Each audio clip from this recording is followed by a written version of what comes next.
welcome to Late to the Show. I'm your host, Prophet74, and today I'm going to bring a Tonor. It's a TC30 mic.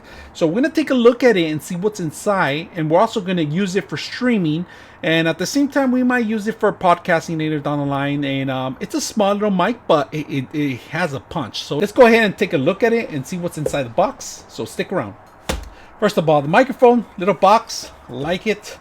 You know what? They make great products. I'm not going to say anything bad because I use their microphones and I use them.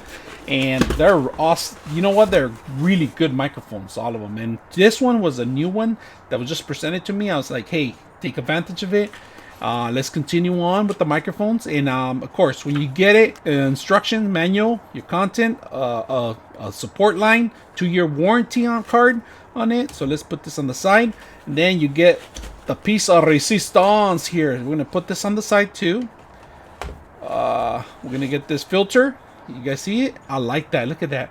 Nice little filter that they have now. I like this. This is a plus. So we're going to put this aside. Of course, you get the cable, and they give you a lot of feet in here. All right, let's start with the cable first. The cable is pretty long, you know, Type-C, and then USB on the other end. So Type-C one end, regular USB on the other end. Long cable. They give you a lot of feet.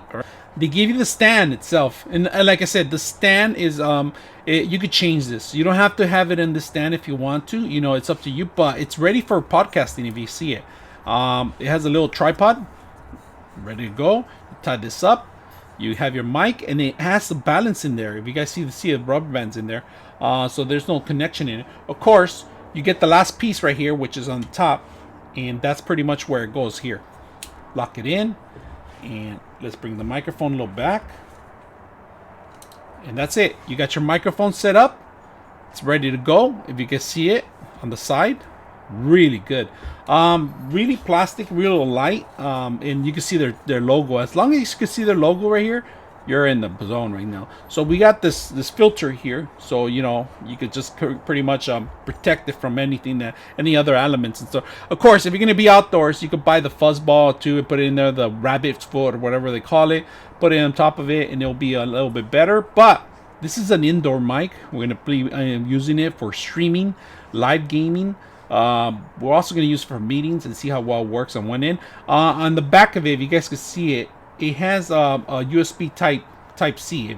That's one connection. That's all you need. There's no other controls that you see in here. There's no other controls that you could control. So there is no volume control. There's pretty much, it's just what you get. We're gonna see how strong it is and how well it works. But I wish they had some other controls in here so you could put a mute button. But unfortunately, this USB doesn't have that. That's what's missing from this thing. But overall, it's real light, ready to go, and let's see how well it works just out of the box. All right, so no manipulations to the system. We're gonna go ahead and open it up and see how well it works. All right, we're gonna test the mic out. Testing 1 2 3. Test 1 2 3. So I'm about like 1.5 feet away from the mic. Pretty much sitting right in front of it. Let's pick it up with our hands, and we're gonna do a side angle. Test 1 2 3. Test 1 2 3. We're gonna rotate it 1 2 3. We're gonna rotate it 1 2 3. 1 2 3. 1 2 3. So it's only one directional for the mic. It's the top of it. If you guys can see, let's remove this to the top. So remove the filter, of course. We're gonna put the filter back on in a bit right now. Now to remove the filter, there's only one indentation. If you guys see it, it's pretty much just a little bubble in. It's an indentation made with metal, so it's to grip on. Of course, you can flip it around if you want, but the mic's not gonna be able to grasp it. So you pretty much put it in there, and we're gonna do a test. Ruffles have rigids. Test 1 2 3. Test 1 2 3. Test 1 2 3.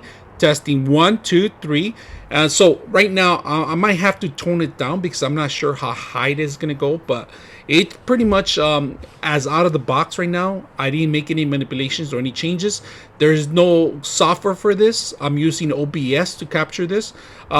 This is pretty one direction on how you're going to be streaming on this game. So if you're going to be gaming and streaming, you have to pretty much sit right in front of it, direction towards your mouth. and you'll get the best quality, of course. If you're overhead, you're gonna have to point it down towards your mouth, like I said, because it doesn't get any other sounds, only the ones directional sounds on the top. So I'm gonna hit this part right here. If you guys can see that, I'm hitting right in them underneath. But overall, the microphone, I'm gonna be streaming with games with this microphone. So if you guys like what you guys see, make sure you guys subscribe. So the game that you could be playing the game, and this mic is sitting on this direction right here. It's just right here next to me. So I'll be talking and playing games at the same time. And of course, I had the filter on when I'm doing this. So it's not a bad idea. If you're going to be standing right next to the monitor and the mic is right next to me, it's not that bad. I'm looking at the lines. It's not even high. If I'm going to turn it all the way high, this is the highest I can go, and I can control it. So I had to mute the game so you guys could hear me only instead of the game going into twice. So it's not bad. Not a bad idea, you know. So if you guys like what you guys see, make sure you guys subscribe.